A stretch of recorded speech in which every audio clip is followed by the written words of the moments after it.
ओम श्री गणेशाय नमः। जय माता दी। आज मैं आप लोग को देवी कात्यायनी माँ की कथा सुनाने जा रही हूँ। पौराणिक कथा के अनुसार महर्षि कात्यायन ने माँ आदि शक्ति की घोर तपस्या की थी। उनकी तपस्या से प्रसन्न होकर माँ ने उन्हें उनके यहाँ पुत्री रूप में जन्म लेने का वरदान दिया था। माँ का जन्म महर्षि कात्यायन के आश्रम में ही हुआ था। माँ का लालन पोषण कात्यायन ऋषि ने ही किया था।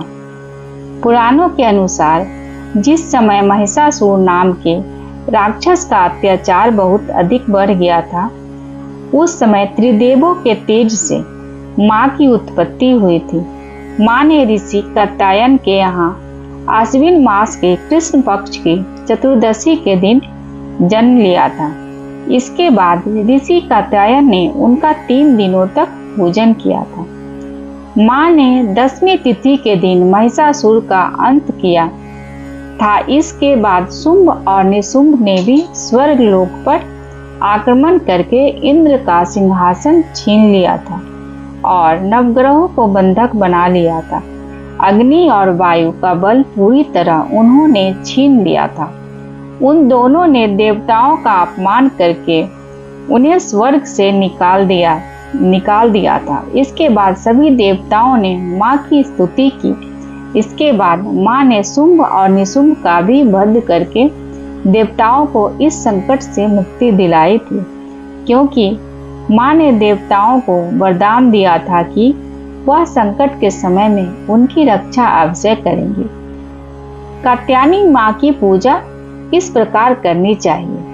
माँ कात्यायनी की पूजा करने से पहले साधक को शुद्ध होने की आवश्यकता है।